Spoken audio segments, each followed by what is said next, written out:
The bridge screams. Not metaphorically. Actual sound. Steel rending, concrete fracturing. The howl of structural failure that every engineer knows theoretically, but hopes never to hear in practice. 950 tons in free fall, and he's screaming into the radio, but it's too late. Was always too late. The deck hits the roadway with a sound that shouldn't exist. Dust billows, car alarms shriek, 6 cars crushed like soda cans under a boot. The clipboard still in his hand, trembling. The calculations still wrong. Should have been 4 checks, not 3. 6 hours earlier. The numbers were right, had to be. He'd checked them 3 times, maybe 4. Honestly, who's counting when you're running on 48 hours of no sleep and gas station coffee that tastes like regret dissolved in diesel fuel? Standing there in the observation trailer, clipboard in hands that weren't shaking yet, watching the pedestrian bridge span gracefully across 6 lanes of morning traffic. Beautiful, really. Elegant.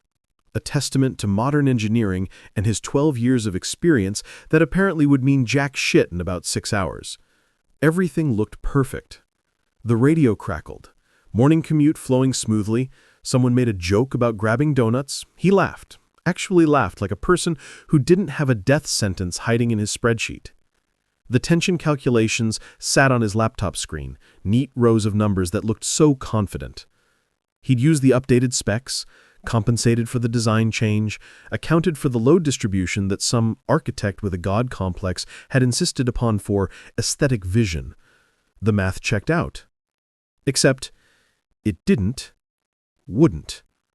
But he didn't know that yet. Funny how ignorance feels exactly like competence. 4 hours earlier. The crack appeared like an accusation. Hairline. Insignificant. Probably. He stood there squinting at the main support column, trying to convince himself it was just a shadow, a smudge, literally anything other than what it obviously was. Structures settle. They breathe. They exist in the real world when nothing matches the pristine calculations on the computer screen. This is normal. This is fine. His hands started shaking them, just slightly. Barely noticeable if you weren't paying attention, which he definitely was because suddenly his entire body felt like it was made of meat, wrapped around a core of ice-cold dread. Just settling, he said out loud to nobody, because sometimes you need to hear lies in your own voice to believe them. The project manager called, cheerful, asking about timeline, about the opening ceremony planned for next week, about whether they'd make the press coverage. He made sounds that resembled confidence, said everything was on schedule, hung up and stared at that crack for another 20 minutes like it might disappear if he looked at it hard enough. It didn't disappear. It got wider. 2 hours earlier. Maybe he should have been a barista. Baristas don't kill people with math errors. The thought arrived fully formed while he was double-checking, triple-checking the tension calculations, looking for the mistake he knew had to be there because that crack wasn't just sitting still anymore. It was actively spreading like a diagnosis. The old specs. Christ! He'd used the old specs before the design change, hadn't he? No, he'd updated them. He remembered updating them. The memory was right there, clear as day, opening the file, inputting the new values, saving. Except memories are liars when you're running on fumes and fear. His phone buzzed, the project manager again. Status update? He typed back, all good. 2 lies in 6 letters. Efficient. Below, traffic was picking up. Lunch rush transitioning into early afternoon. Soccer moms and SUVs, teenagers texting. Some poor bastard in a sedan who woke up this morning thinking the biggest threat to his existence was being late to work. The concrete groaned. Small sound. Probably inaudible to anyone not standing exactly where he was standing, not holding their breath like it was the last one they'd take as a free person. But he heard it. A low, grinding complaint from 950 tons of material, discovering that physics is not, in fact, negotiable. 1 hour earlier. The radio was in his hand. Had been for the last 40 minutes. Open the channel, say the words, evacuate, emergency, clear the road. 3 simple actions between this moment and significantly fewer funerals. But what if he was wrong? What if it was just paranoia, exhaustion, the kind of phantom crisis that comes from too much caffeine and too little sleep?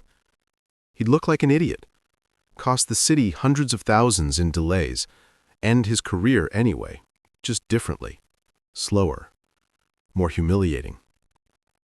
Funny how pride can make a hostage of common sense. The crack was definitely wider now, spider webbing across the main support column in patterns that looked almost organic, like the bridge was growing veins made of failure. His legs wanted to run. His mouth was dry. There was a bitter taste of copper on his tongue. Or maybe that's just the flavor of watching your entire career, your entire life, really, crystallize into this single moment of stunning, absolute failure. Traffic was heavy now, rush hour approaching. Someone radioed asking about the structural assessment, whether they should close the lanes as a precaution. His mouth opened. His voice said, "Just monitoring. Routine observation." Routine. What a perfectly useless word. Like calling a heart attack mild discomfort. Now. The crack splits completely. Time does this strange thing where it simultaneously speeds up and stops. He's moving toward the radio, but also frozen, watching the geometry fail in real time, watching the structure begin its inevitable conversation with gravity. There's a moment, probably a full second, but it feels like an hour, where he can see exactly how it's going to happen. The support will fail there, the deck will twist, the whole thing will come down like a hammer on an anvil. On 6 cars. On 6 people who didn't study engineering, who don't know what attention miscalculation looks like, who are probably thinking about dinner, homework, or whether they remembered to lock the front door. His hands on the radio. His thumbs on the button, his voice is trying to form words, but what comes out is just a sound, something between a warning and a prayer and the noise a person makes when they realize they're watching murder happen, and they're holding the weapon. The bridge screams. Steel rending, concrete fracturing, the symphony of catastrophe.